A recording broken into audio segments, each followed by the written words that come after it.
السلام عليكم ورحمة الله وبركاته. الحمد لله رب العالمين والصلاة والسلام على سيدنا محمد وعلى آله وصحبه أجمعين. أما بعد فأعوذ بالله من الشيطان الرجيم بقول بسم الله الرحمن الرحيم ومن يعص الله ورسوله فقد ضل ضلالا مبينا. صدق الله العلي العظيم. وقال نبينا صلى الله عليه وسلم الدنيا مزرعة واحدة أو كما قال عليه الصلاة والسلام. புகழ்ச்சியும் ஏக இறைவனாகிய அல்லாஹ்வுக்கே உரித்தாகட்டுமாக. மேலும் நபி ஸல்லல்லாஹு அலைஹி வஸல்லம் அன்னவர் மீதும் அன்னாரது அடிச்சுவடுகளை அப்படியே பின்பற்றி வாழ்ந்த உத்தம சத்திய சகாபாக்கள், தாபீன்கள், தபு தாபீன்கள், இமாம்கள், நல்லோர்கள், இந்த மட்டத்தில் அமர்ந்திருக்கும் நாம் அனைவருக்கும் மீதும் அல்லாஹ் தஆலாவுடைய வரலாற்று கருணை என்றென்றும் நிலவட்டுமாக. ஆமீன்.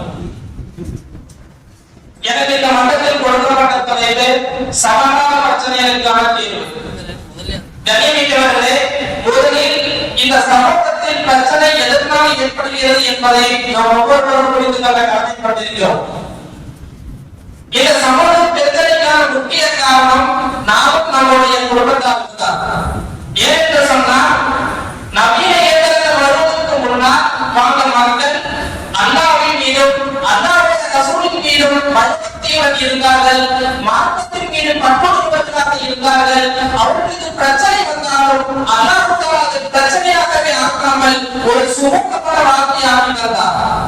ஆனால் இன்று நாம் நம் மனப்போக்கில் வாழ்ந்து கொண்டு தன் மனதிஷ்டப்படி நடந்து கொண்டிருக்கிறோம். அதனால் அல்லாஹ் தஆலாவுடைய உதவி நமக்கு கிடைக்காமல் இருக்கிறது. இன்று நாம் வாழ்ந்து டெக்னாலஜி உலகத்தில் வாழ்ந்து கொண்டிருக்கிறோம்.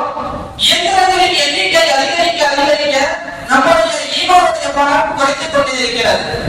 கண்ணியமிக்கவர்களே, நம்முடைய சத்திய சகாபாக்கள் வலதுகரத்தில் தீனையும் இடதுகரத்தில் துனியாவையும் வைத்திருந்தார்கள். தீனுக்கு ஏதாவது பிரச்சனை என்றால் துனியாவை கைவிடக்கூடியவர்களாக இருந்தார்கள். ஆனால் அதற்கு மாற்றமாக நாம் வாழ்ந்து கொண்டிருக்கிறோம். நம்முடைய வலதுகரத்தில் துனியாவையும் இடதுகரத்தில் தீனை வைத்துக் கொண்டு துனியாவுக்கு ஏதாவது பிரச்சனை என்றால் தீனை கைவிடக்கூடிய ஒரு அவலநிலை நமக்கு மத்தியில் ஏற்பட்டுக் கொண்டிருக்கிறது. பாத்திரம் கழுவுவதிலிருந்து பாத்திரம் கழுவுவதையும் எத்தனையோ எலக்ட்ரானிக் பொருட்களை கொண்டு வந்துவிட்டோம். அதன் காரணமாக நம்முடைய சுற்றுச்சூழல் மாசுகேடு, நம்முடைய உடல் ஆரோக்கியம் என்பது இல்லாமல் போய்விட்டது. அந்த காலத்தில் வாழ்ந்த பெண்மணிகள் அம்மிக்கல்லால் அரைந்த சக்தி அரைத்தார்கள், ஆட்டுக்களை அரைந்து தோல்வி சுட்டுக் கொடுத்தார்கள், தன்னுடைய கைகளாலேயே துணி துவைத்துக் கொண்டவர்களாக இருந்தார்கள். இப்படி அவர்களாகவே தங்களுடைய வேலைகளை செய்வதன் காரணமாக அவர்களுடைய உடல் ஆரோக்கியத்துடன் இருந்தது, உடல் வலிமையுடன் இருந்தது. அதுமட்டுமல்லாமல் அவர்கள் முன்பாக இருக்கக்கூடிய குழந்தைகளும் மிகவும் ஆரோக்கியமான குழந்தைகளாக பிறந்தார்கள்.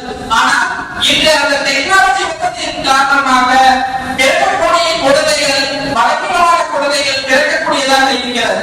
கண்ணியமிக்கவர்களே, ஒரு மனிதனுக்கு இந்த உலகத்தில் தங்கப்பதியம் கிடைப்பதை விட, இந்த உலகமே கிடைப்பதை விட ஆக சிறந்த ஒரு ஞாபகம் என்று சொன்னால் அது இந்த ஆரோக்கியம் தான். அப்படிப்பட்ட இந்த ஆரோக்கியத்தை நாமெல்லாம் இந்த நவீன டெக்னாலஜி மூலம் இருந்துவிட்டோம். அது மட்டுமல்ல, 100 பேர் செய்யக்கூடிய ஒரு வேலையை ஒரு மிஷின் ஒரு மணி நேரத்திலே செய்து முடித்து விடுகிறது. இதனால் இன்றைய முதலாளிகள் ஆட்களை வேலைக்கு வைப்பதை விட்டுவிட்டு மிஷின்களை வேலைக்கு வைத்து விடுகிறார்கள். இதனால் 102 பேருக்கு வேலையில் இருக்கிறதே தவிர இந்த 98 பேருக்கு வேலை இல்லாமல் திணறிக் கொண்டிருக்கிறார்கள். இதன் காரணமாகத்தான் வறுமை ஏற்பட்டு உண்ண உணவும் உணர்ந்த முறையும் இல்லாமல் அல்லப்பட்டுக் கொண்டிருக்கிறார்கள். இப்படி வறுமையில் இருப்பவர்களை பசிய போக்குவதற்காகத்தான் அல்லாஹ் தஆலா ஜகாத்தை நிர்ணயம் செய்தார்.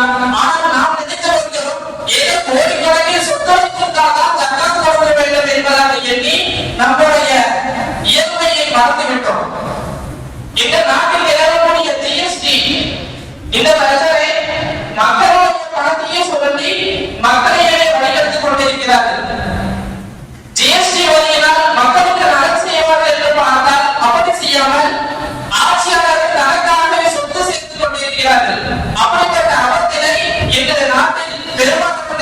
கொண்டிருக்கிறது. மக்களின் பிரச்சனை என்ன சொன்னால் வாலிபர்கள் மத்தியில் ஒழுக்கமின்மை. இன்றைய கல்லூரிகளுக்கு செல்கிறோம், பள்ளிக்கூடத்துக்கு செல்கிறோம், எந்த நோக்கத்துக்காக செல்கிறோமோ அதை விட்டுவிட்டு மற்ற எல்லா கலாச்சாரத்தையும் நமக்குள்ளாக நாம் கொண்டு வந்திருக்கிறோம். எனவே யூதர்கள் அவருடைய நாட்டிலே குறைந்தபட்சம் 6 to 8 மணி வரை கல்விக்காக செலவு செய்கிறார்கள். ஆனால் இன்றைய வாலிப சமுதாயம் தான் தோண்டிய எந்திரத்திலிருந்து மீண்டும் ஒழுங்க செல்லும் வரையிலும் தன்னுடைய செல்போன்களை செல்லப்போக்களாக வைத்துக் கொண்டு அதில் ஃப்ரீ ஃபயர் பப்ஜி விளையாட்டுகளில் தங்களுடைய காலத்தை வீணடித்துக் கொண்டிருக்கிறார்கள். திருவள்ளுவர் சொல்லுவார், ஒழுக்கம் இன்பம் தரலாம் ஒழுக்கம் உயிரின மோகப்படும் என்பதாக. ஒழுக்கம் என்பது அதை யார் பெற்றுக்கொண்டாலோ அவருக்கு அதை சிறப்பை தருகிறது. எனவே அந்த ஒழுக்கத்தை தம்முடைய உயிரை விடவும் மேலாக கருதி அதை பற்றி பிடித்துக் கொள்ளுங்கள் என்பதாக திருவள்ளுவர் சொல்கிறார். இதே போலதான் நம்முடைய இஸ்லாமும் ஒழுக்கத்துக்கு அதிக முக்கியத்துவம் கொடுத்துக் கொண்டிருக்கிறது. மற்றொரு சமூக பிரச்சனை என்னவென்று சொன்னால் கலாச்சார பிரச்சனை.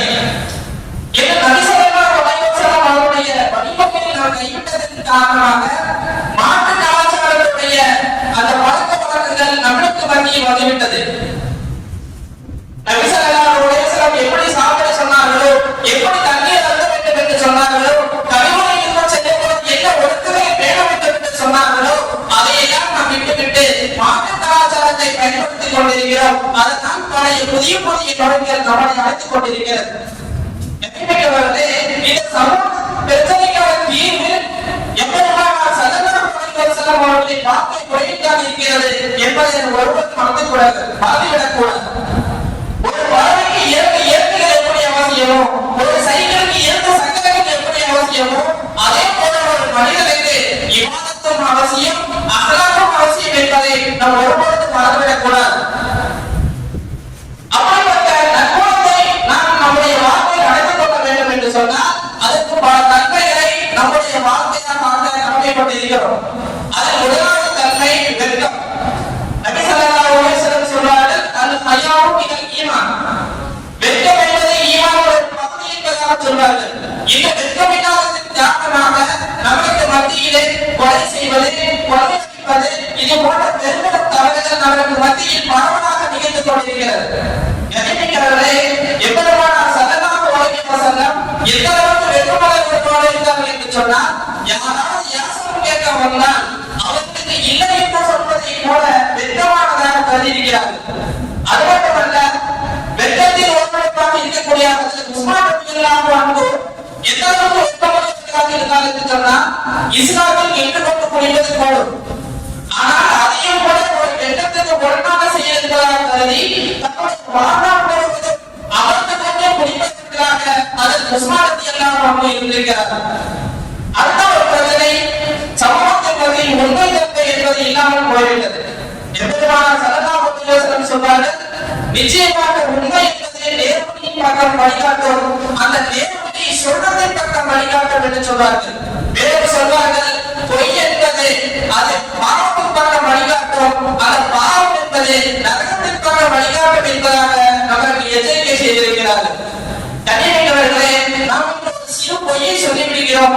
ஆனால் அந்த பொய்யை மறைப்பதற்கு பல பொய்யை நாம் அடித்துக் கொண்டே செல்கிறோம். அதன் காரணமாக மக்கள் நம்மளை பொய்யர் என்று சொல்லிவிடுகிறார்கள். ஒரு சமயத்தில் நாம் உண்மையை சொன்னாலும் கூட மக்கள் அது பொய்யன்று என்பதாக அதை விட்டு விடுவார்கள். அதுக்கு ஒரு உதாரணம் சொல்வார்கள். ஒரு காட்டிலே மக்கள் விவசாயம் செய்து கொண்டிருப்பார்கள். அவர்கள் சிறுவன் மரத்தில் ஏற்றிட்டுக் கொண்டு சிங்கம் பறிக்கிறது என்று கூறுவார். உடனே மக்கள் ஓடிப்பை ஒதுக்கிக் கொள்வார்கள். பிறகு பார்ப்பார்கள், அந்த பையன் பொய் சொல்லியிருப்பார். பிறகு இரண்டாவது அதே போல மரத்தில் ஏறி சிங்கம் பறிக்கிறது என்று சொல்வான். மீண்டும் அந்த விவசாயிகள் ஓடிப்பை ஒதுக்கிக் கொள்வார்கள். பிறகு பார்த்தால் அப்பொழுது பொய் சொல்லியிருப்பார். பிறகு மூன்றாவது முறை உண்மையிலே சிங்கம் வந்திருக்கும்.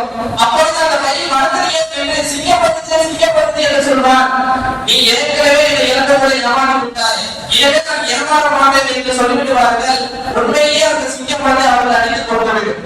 இப்படி நாம் ஆரம்பத்திலே பொய்யர் என்று பட்டம் பெற்று விட்டால் நாம் இக்கட்டான சூழ்நிலையில் உண்மை சொன்னாலும் கூட அது மக்களின் மத்தியில் செல்லுபடியாகாது என்பதை நாம் ஒவ்வொருவரும் தெரிவிக்க வேண்டும். ஆனால் நபி ஸல்லல்லாஹு அலைஹி வஸல்லம் எப்படி மாற்று காட்டினார்களோ அதன்படியாக இருக்கிறது என்பதை நம் ஒவ்வொருவரும் விலகிக் கொண்டு அமல் செய்ய அல்லாஹ் தௌஃபீக் செய்வானாக என்று கூறி எனது உரையை நிறைவு செய்கிறேன். அஸ்ஸலாமு அலைக்கும் வரஹ்மத்துல்லாஹி வபரகாத்துஹு.